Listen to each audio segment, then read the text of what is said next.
What's up, NIO family? It's Rey-Jay back with another video.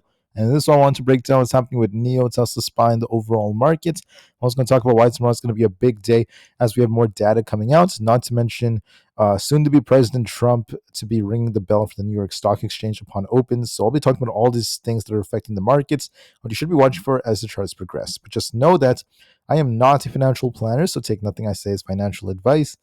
And also, if you guys can, please check out my Moomoo link. If you deposit $100, you're guaranteed 5 free stocks. If you deposit $1,000, you're guaranteed 15 in total, not to mention 8.1% APY on invested cash. The offer ends very soon, in just a couple of weeks from now. Anyways, looking at the market right now, we saw NIO dip just a little bit more, trying to base at this 4.5 area, which is what I talked about yesterday if we did continue to lose this support. So we came down to support only to rebound, and now there's going to be an attempt to get back up to about 4.8. If we surpass that, I think that we could be retesting 4.95 to $5. So I'll be talking more about these levels in just a couple of minutes. But I just want to mention that so far, I think we're doing a decent job at holding up. But the question remains, what's going to happen for tomorrow as we have more data coming out? Now, right now, Goldman Sachs remains neutral. They do still have a sell rating for NIO, and we haven't really seen anything else that came out since then. The price-price ratio still is elevated. It's down here, but we'll have to see if this continues to rise as, as we approach the end of the year. Now, by the end of the year, I do expect there to be a lot of volatility. I think that we're going to be looking for a very, very big move that's going to be coming because of the fact that we have NIO Day very, very soon. And then we also have their end of the year deliveries coming out. So that's going to cause some interesting volatility. Besides that, I want to mention that other factors are looking quite decent. So we tend to be green about 49% of the time on Thursdays. And we tend to see more volatility at 10 a.m., not to mention the second to last hour of the day. Now, there's some news right here about the fact that NIO has been once again seeing a lot more celebrations as they're looking at their collaborations in the Netherlands, and they're continuing to expand to different areas, which I think is going to be big for the longer term. Now, for the short term, investors are going to be more concerned about their profitability and what they could really do with that. For now, I think it's going to be some time before we get to those bigger levels. But I think that they're setting themselves up for a very, very strong future when it comes to these expansion plans. Besides that, there wasn't really anything else that came out for NIO that was too significant on the news. The market was more green than red as we saw a lot of big tech stocks running, especially the Teslas, Googles, and Nvidias out there. And then the majority of finance were kind of flat and other stocks were more flat. But we saw big tech carry the market higher. CPI came out, all the numbers were basically aligned with expectations, with core month over month and year over year at 0.3 and 3.3%. Once again, aligned with expectations. For all items CPI, everything was aligned with expectations with the month over month at 0.3%. And then year over year for all items CPI was at 2.7%, a slight increase compared to before, but that's exactly what we were expecting. That was still bullish for the markets, as you guys could see. So for all items, we actually saw CPI see a slight increase right over here. But then for core, this was basically the same as before. Besides that, I also want to mention that tomorrow is going to be Thursday, December 12th, 2024.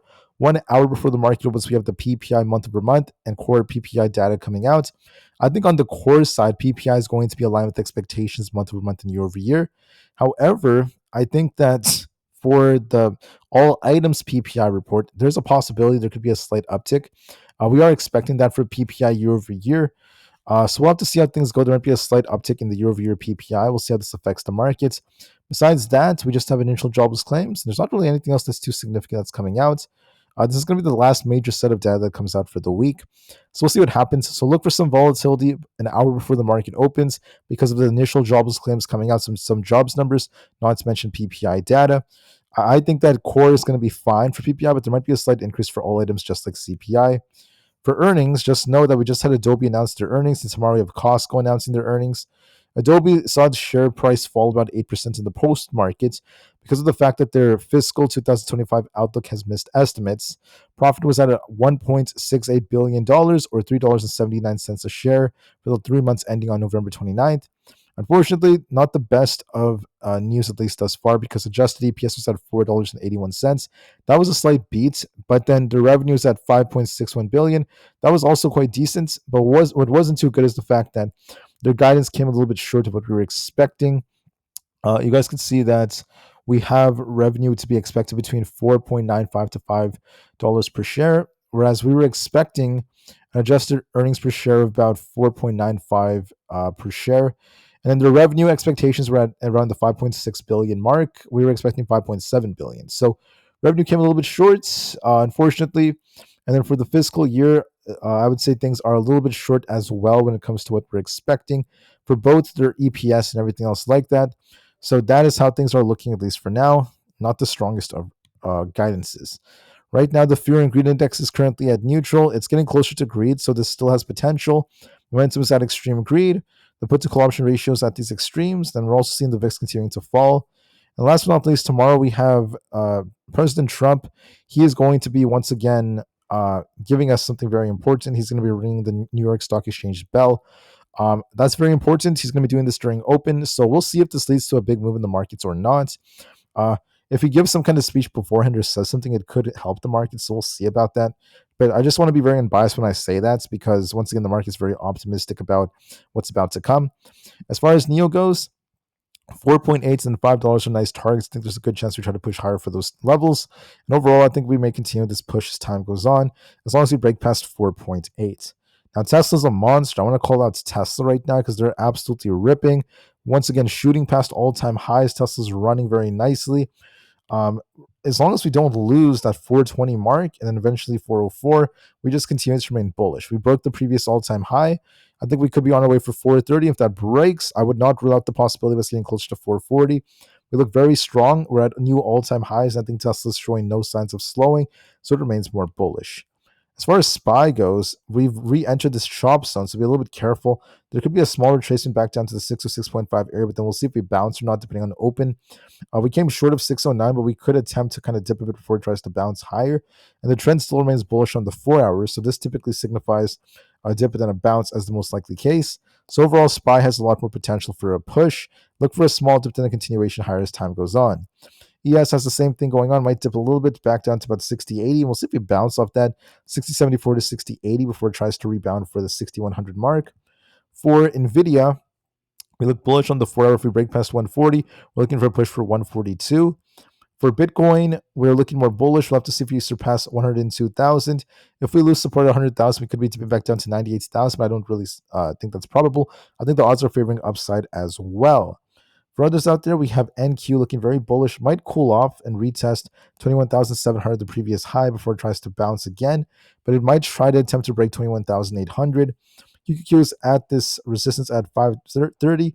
Could come down to retest 527.8. If we hold that, we could try to bounce and continue higher to get back above 530 to hit 532, then 535. Apple's been dipping. We're going to be looking for a test of 245. We'll see if we bounce off this or not. But overall, that's going to be very, very probable in my opinion. For the IWM Russell 2000, we're on a bit of a downtrend here. We also got this rejection off our key EMA, so we could dip closer to about the 236 area before it tries to bounce again. We'll see if we get some kind of breakout. Otherwise, we're still stuck in this channel for the IWM, so give it some more time. For Coinbase, we're more bullish looking. As long as you don't lose 311, we are favoring a push for 322 and eventually 325. Might be a dip and a bounce that's coming, but it's looking great so far. For Amazon, we look more bullish. We're holding support very nicely. We could retest this support right here at 229. As long as we hold that, we could be looking for a continuation higher for that 232.5 target. Meta might be retesting 629 and 626 in that range before it tries to bounce and break out. If it gets above 635, we're looking for essentially 640 as our targets. Meta and Microsoft are looking decent. Microsoft could be retesting 447. If that bounce, we're looking for an attempt to get back up to 450. And then Google's breaking out nicely. We're going to be looking for a target of 200 tomorrow. I think we easily get up there. There's a lot of momentum that remains. I think Google wants that 200 target, which could help the NASDAQ and the QQQ push even higher. So we're seeing a lot of tech stocks looking bullish, and the market looks like it wants to rebound more. We'll see what happens as we have PPI data coming out for tomorrow. Despite the fact that the charts look strong, PPI is going to be very impactful, so we'll see what that data leads to. And don't forget, we also have Trump ringing the opening bell as well for the markets, for the New York Stock Exchange. So we'll see what that leads to. Could lead to more volatility in the market, so we'll see about that. But with that being said, I thank you all so much for listening. Please have a great rest of your day. I'll be back with another updates tomorrow. Thank you for listening. Let's see NIO try to get back above 4.8 to hit $5 for a small bounce. Let's see if we surpass past 4.8. I think there's a good chance we attempt to do that.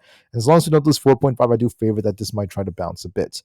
All right. Have a good day, guys. I'll see you guys very soon, and peace out.